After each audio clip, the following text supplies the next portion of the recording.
So class of 2025 achieved the highest graduation rate in state history. That's in Oregon. Whoa. Right? Hitting 83%. So that's... Congratulations. Yeah. You guys and all of those students. Yeah. It's awesome. Amazing, right? Yeah. Our district's 4-year cohort completer rate rose to 82.9%. So that's right there at the state level and higher than last year, which was 78.8. So by 4%. That's awesome.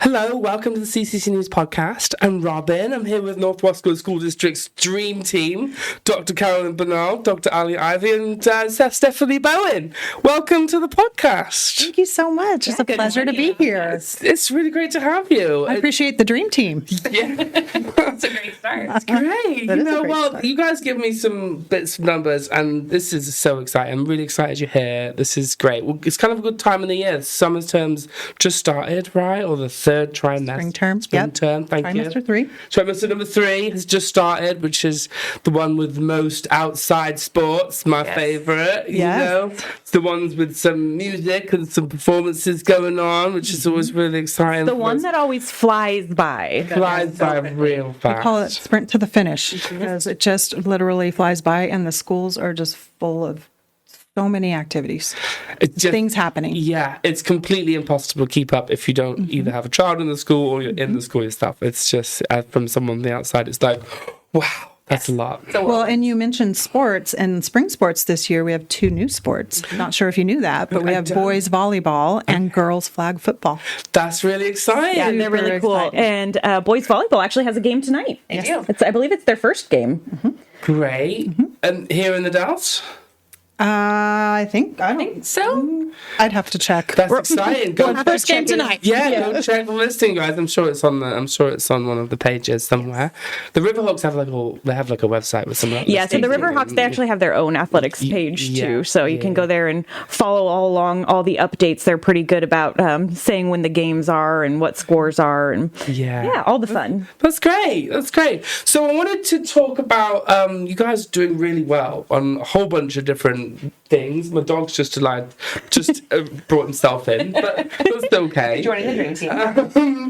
So you guys are just doing really well on a whole bunch of metrics, and so I wanted to kind of give us a chance to kind of talk about them and you to explain them because we're not educators, so you'll have to explain them to us. There's just a whole bunch of stuff. A whole bunch of students look like they're doing really, really, really well, and so I just thought it would be good for us to talk about those kids, like, and how amazing they're doing. Sure.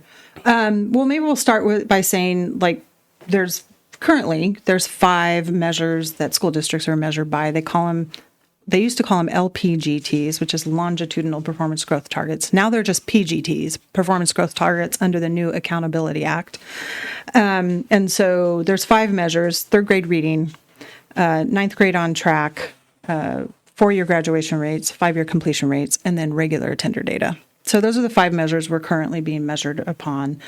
With the new Accountability Act coming out, they're adding 3 additional measures that school districts will be measured. They're adding 8th grade math, K2 regular attender data, which is interesting, and I'm not sure how that's going to be different from the regular attender measure, but there's going to be a specific focus on K2 because looking at K2 attendance across Oregon, that's an area where across Oregon they're seeing just attendance rates are really low. Okay.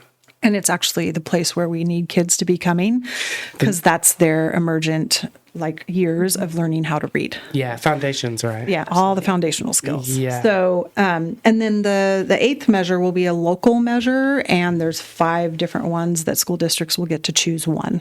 So Cool. We're not sure which one we're choosing yet, but TBD. Cool. TBD. All right. Sweet. So, but let's start with graduation rates. So, class of 2025 achieved the highest graduation rate in state history. That's in Oregon. Whoa. Right? Hitting 83%. So, that's Congratulations. Yeah. You guys and all of those students. Yeah. It's awesome. Amazing, right? Yeah. Our district's 4-year cohort completer rate rose to 82.9%. So that's right there at the state level and higher than last year, which was 78.8. So by 4%. That's awesome. And the cool thing about that for us is we actually, as part of our PGTs, our growth targets, we had actually set the target of getting to 80% by the year 27-28. So we're like already bypassing that by several years. Oh, great. So that's awesome. That's awesome. Yeah. That's really cool. And those targets that we set are actually all going to get reset. Under the Accountability Act, they're going to have school districts actually reset all of their measures. So that work is still yet to be done. We just received information from the Oregon Department of Education, like, hey, start getting ready. You're going to be setting new targets. And we're just waiting to get more information about how that process is going to roll out. Cool. Yeah. Yeah. The state has a knack of kind of putting something out and then figuring it out as the feedback comes in, which is good and bad. Obviously creates some uncertainty, but maybe the result has more stakeholders in the process. Yeah, and I think when we think about our students and our community, it's really important that our community actually understands the makeup of our student population, because we actually serve a very diverse student population. We serve about 2,840 kids. About 45% are Hispanic Latino. Okay. 46% are white. And then 9% are what we categorize as other. But that could be Pacific Islander, Samoan, Native American, Asian, African American. Cool. We've got the gamut. Yeah. Right? So we have a really diverse population. Yeah. That's amazing. Yeah. Yeah. It's great. And then 27% of our students are what we consider ever English learners, meaning they were classified as an English language learner at some point during their K-12 journey with us. We have 12 languages spoken in our district. Wow. Which is amazing. Yeah. 16% of our kids receive special education services, and 49% of our students experience poverty, which compared to the state level is 33%. So we're well above the state level of students experiencing poverty. Yeah. Poverty is a real barrier to learning and turning up with enough resources to really get the most out of school, right? Yeah. So, and I think it's just important that people understand that that's the demographics we serve, and those, that adds to the complexities of how we tailor our services to our kids, right? Yeah. Because our goal is to ensure that we're meeting every kid where they're at and providing them the resources and things necessary to help them be successful. Yeah, that's so cool. Yeah. Yeah, that's so cool. It's such a diverse group, that's I mean, diversity brings so much to the people within the experience in diversity, because there's so much we have to learn from one another. Absolutely. Constantly, and so what a blessing. That's awesome. 100%. Yeah. Yeah. So graduation rate's doing amazing, and then there's a whole bunch of other stuff. So I'm noticing 5-year completion rates and all these other there's a whole bunch of other cool metrics, even at the middle school, right? And I heard from the last work session too, there's so you guys have is it iReady? iReady, right. So when I went to school, right, just comparison, you do half a term's worth of work and then you have a test and then you do another half a term's worth of work, and the teacher kind of knows where you're at, but doesn't have a real gauge of where you're at until they do the test, right? And as a dyslexic student, I didn't test well ever, right? Just the way it was, which is fine. But sounds like iReady's tracking students totally differently. Yeah, I can talk to that. So with the Accountability Act that Dr. Bernal mentioned, all of our districts in the state are required to administer interim assessments. And so those interim assessments have to be administered 3 times per year. And we were really lucky because we actually were already doing that prior to this act being put forth through the legislature. So iReady is the interim assessment that we're using. And so all of our students K through 8 are taking this iReady assessment in both math and language arts. And so what that does for us is that helps our teachers to see beginning of the year, mid-year, and end of year scores. And then it really breaks it down for them to determine what are the specific skills within math. For example, is it numeracy? Is it computational awareness, whatever those kind of skills are, and same with language arts. And so our teachers really are able to differentiate instruction based on the student needs.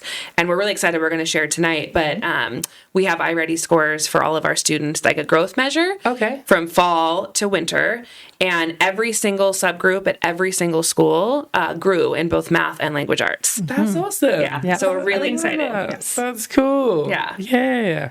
Well, and I think when we talk about growth and achievement, many people, when they think about school, like they just think about the state test, which is that once a year state test given in reading, math, science.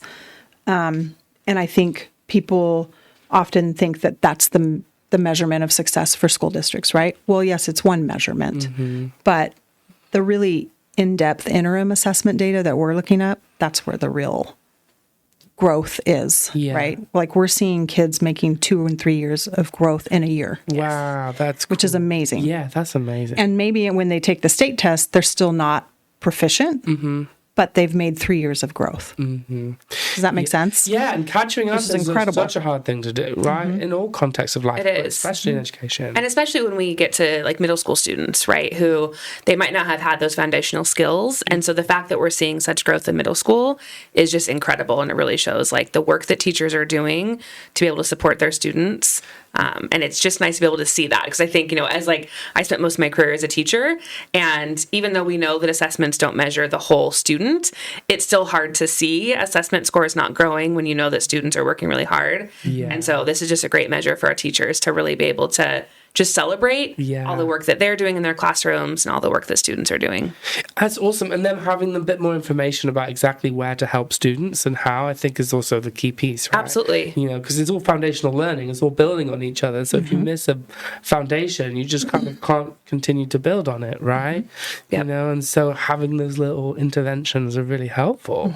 Yeah, and now we're actually able to have the data to be able to determine what intervention students need. Yeah. And so that's something we're really focused on this year, and then we'll go even deeper next year, is figuring out how we're using data to provide students interventions or enrichment so they can really get those skills to be successful. Yeah, that's so cool. Cool. All right. Amazing. What else are we looking at here? What else is worth celebrating? Well, we have a lot of really cool things going on. So one of the other programs that we have in our district is our dual language immersion over at Chenoweth. And even though it's housed over at Chenoweth, it is actually a district program now, which means any incoming kinder can opt into that program. Oh, cool. And we have seen such success in that we actually opened a second kindergarten classroom over at Chenoweth to be able to grow that program. Awesome. And I believe it's now up to 5th grade. So we've been able to add a year each year, and we've grown that program. So it's now K through 5, and we hope to continue expanding on that. But yeah, we've seen incredible growth and success over there, and it is a really cool program. And we are planning the expansion, so we will be adding 6th grade next year. Nice. It'll be housed at Chenoweth. Okay. So our intention is to grow the DLI program as a K-8 program at Chenoweth Elementary School. Okay, cool. So we are working on those plans. And if people don't know about dual immersion and what the really goals are of that program, there's 3 pillars of DLI: bilingualism and biliteracy, high academic achievement, and cross-cultural competence. So the goal of that program is that by the time they finish in a dual immersion program, they have achieved all those 3 pillars and are proficient in all 3. That's so cool. Yeah. And it is unique in the perspective that students are taught in both languages, but it's also different ratios throughout the year. So they start heavier speaking Spanish. I believe it's 70%. 80. I think 80-20 or 70-30. And then each year they kind of break it down, so then it becomes like half and half in each language. Yeah, the data really shows that bilingualism helps in so many other areas of life and understanding, and the cross-culturalism is something that we sorely need, to bridge the gaps in our cultures, right? Bridge the gaps in our communities. Absolutely. Not just language is great, but culturalism as we learn that as kids, right? Yep. You know, and so it's important to immerse yourself in your home culture, even if you're in a different culture. You know, obviously I've got a British accent, so you know it's important, right? Oh, Like, 100%. you know? My daughter went through a dual immersion program, and she's fluent English, Spanish. And when she graduated from college, she got this job in a doctor's office, and the fact that she was able to communicate with so many of the patients who were Spanish speaking was an incredible asset for her. And now she's on her third language. She's living in Thailand, learning Thai. That's so cool. Yeah. The whole cultural learning about different cultures through that program, and then appreciation of language is so important, and especially in today's world, it's very much needed. Yeah, so cool. And the way that they like kind of move it up to 50-50, right? You know, it's really, really cool as well. And it's incredible to see the work of the DLA classrooms. We have teachers, I mean, all of our teachers are working so hard, but to be able to teach in both languages, I mean, it's an extra challenge. Yeah. And a lot of our DLI teachers have been doing project-based learning. Oh, and great. so I was able to see some work that they've been doing with like using CAD to be able to work on their computer skills, be able to build different projects. And they've been doing a lot of museums where they're able to speak in both Spanish and English and have families come in. And so really just working on like receptive language and expressive language in both Spanish and English. It's just incredible to see. And even when you see like, you know, your kinders and your first graders, just their ability to express themselves and talk about their learning in both languages is, it just fills your heart. It's just so incredible. Yeah, it's cool. You see it at the board meeting every month. There's always like absolutely. kid doing in Spanish. And it's like, oh, this is so cool. You That's know, part of the just board meetings, right? I love it. Like, and I'm like, Best wow, part. that's awesome. Yeah. And That's just so the funny. pride, I think, is just so cool. Like when you go into the DLI classrooms, the pride that students have when they're able to speak in both English and Spanish. And the sense of community as well. Absolutely. Yeah. So speaking of building bridges and kind of alternate pathways, we also have our Innovations Academy, which, I mean, it's been around for several years now, but some people still don't know that it exists. Tell us about it. What's So the Innovations is, it's actually housed over at the Watonka campus, and it is our alternative school. But I kind of want to break the stigma on what alternative sounds like, because historically that's been kind of like almost like a bad word. But really, it's just finding an alternative success route for those students who may not want to go to the Dallas High School. Okay. So when we started, I believe it was 2021, 2022. Innovations opened 22, 23, like 22, midway through. We were, so when I came in, we still had the Riverbend Charter School, which was housed up at the college. And then that charter school folded. But we still knew we had kids that were needing something different. And so I brought in someone to help us with creating Innovations Academy. And then we decided to house it at Watonka.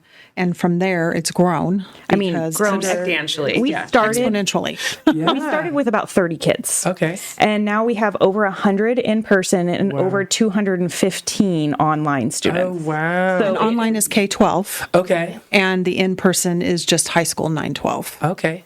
Cool. And then also under the Innovations Academy umbrella is Norcor. Yeah. And we are, if people don't know, we're the educational provider for juvenile detention students who come in through the juvenile department at Norcor. And so we are the educational component out there. We have 2 classroom teachers out there and an aide. And Norcor is doing some amazing work out there with those kids. And from prior to Innovations Academy being created, I believe the district had only ever graduated 1 student out of Norcor. Oh, wow. And since Innovations Academy has started, we've now graduated 6. Congratulations. Yes. Yeah. It's amazing. That's awesome. Yeah, and I've attended a couple of those graduations, and man, those kids and those families are just so proud. Yeah. And to hear the kids talk about like life after their release and what that's going to look like for them, and they have goals and they have dreams and they want to go to college or they want to go, learn a trade. It's amazing. Yeah, I mean, that's the whole kind of the point. If you kind of, if you cause some harm and you need to, do the justice thing to do that, then you should be able to learn from that and then turn your life around, right? Yeah. It shouldn't be a life sentence. Yeah. And Innovations Academy really is about providing that alternative pathway for kids where the comprehensive high school isn't for them. And we know that comprehensive high schools aren't for all kids. Yeah. And sometimes it's just not a good match or it's not what works for them. And I think about man, if we didn't have innovations, that's a lot of kids Yes. we would lose. Yeah. Which would be a significant hit to the district. Yeah. And also, it's just the right thing to do. Yeah. And we've seen huge success over there as far as graduation, too. So just last year alone, we had a 20% increase in our 5-year completion. So students who get their high school degree within 5 years, and 12% increase on the on-time graduation rates. That's cool. Yeah, it's really making a difference for those more vulnerable students. Yeah. And to have the online option, too, is super vital for some kids. Absolutely. Right? Yeah, we have a lot of students who might be medically fragile or they have a lot of outside activities that don't allow them to come to school. And so getting that alternative option through the virtual program is amazing. And the team over there, it's a small team of teachers at IVA that are just doing incredible work with students. They are. And really there's a platform that they're using online, but they're really doing a lot of just one-on-one instruction and building relationships with students to really make sure that they have what they need. And the 4-year graduation and 5-year completion rates just really show you the work that they're doing. That's cool. Oftentimes when you have students in alternative settings, we talked a little bit about 9th grade on track rates, but basically that says at the end of the 9th grade year, are students on track to graduate? Typically our students that are attending alternative school are not necessarily on track, which means they have a lot of credits to make up. But because the work that IA is doing and IVA are doing to collectively to support those students, they're able to graduate within 4 or 5 years, which is just absolutely amazing. Yeah. And just in general, I mean, post-COVID, where everything was just online, being able to have that virtual option that's local for families to be able to do that, because some people are like, oh, what, you want me to go back to in-person school? No, they want to go online. Yeah. So having just that online option, even if they don't necessarily need an alternative placement for whatever reason, is nice to have. Yeah. And being local, there's the added benefit of they still get a co-op with our sports. They can come in and meet with our staff if they still need assistance. Yeah. We have local counseling services. We still have our local SPED services for those students. So being able to kind of almost like hybrid, they can still have that virtual experience, but be able to have all the things that the typical high school has for those kiddos. Yeah, that's awesome. And there's so many reasons, right? And it's, so you'd to have flexibility in that program is so crucial, right? Because, you might have a need to do the online school, but also have a need to play football, right? Or basketball or something. And it's so enriching for that student, right? You can't be, We're a small community and, they're going to be playing on sports together or doing other extracurriculars. So being able to kind of tie everyone together is nice. Yeah, that's great. Amazing. Also, one of the things that we've been working on over at Innovations Academy, they are starting a new CTE. So CTE stands for Career Technical Education Pathway. And I'll let Dr. Bernal kind of talk about our CTE pathways and what our new pathways are. Yeah, so at the high school, at TDHS, we have a pretty robust CTE programming over there. We have currently six pathways. So we have culinary arts. Yeah.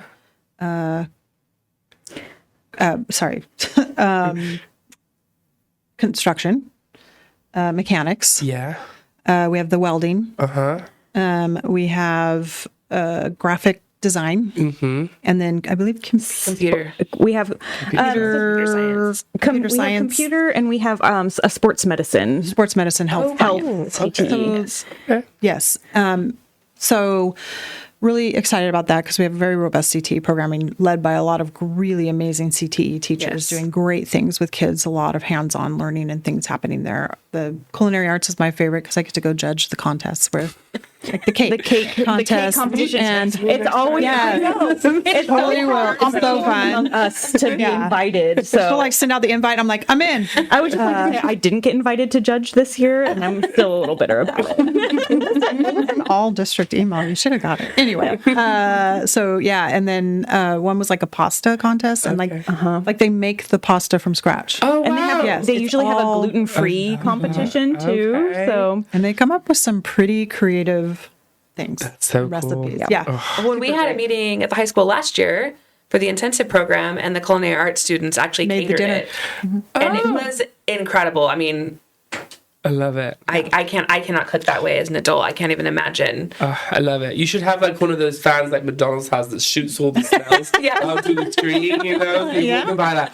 It smells good in there. It always smells good down the does. culinary arts does. hallway. Yeah. But yeah, so, and then we're super excited. We're working to add a CTE pathway at Innovations Oh, cool. in ag science. Nice. Yes. That's exciting. There's lots of ag science out here. I Yeah, know. that's our hope. That's our hope. And it's such a growing technology too. There's so much growing technology in ag. Yes. It's awesome.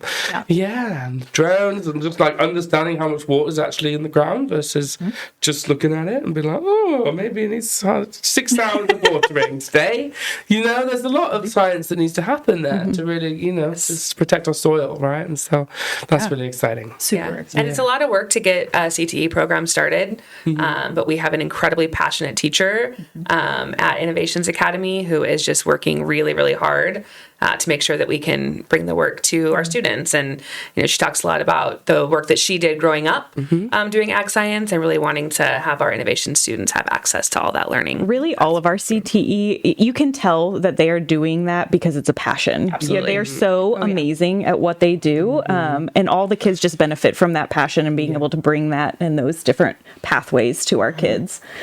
That's what's so cool about CTE. You take somebody who's done been in Korea Yeah. doing the thing, you know, and teaching is also obviously an incredible career also, you know, but it's multi-subject, right? And so it's just different foundation, right, from going to do teaching from the beginning, right?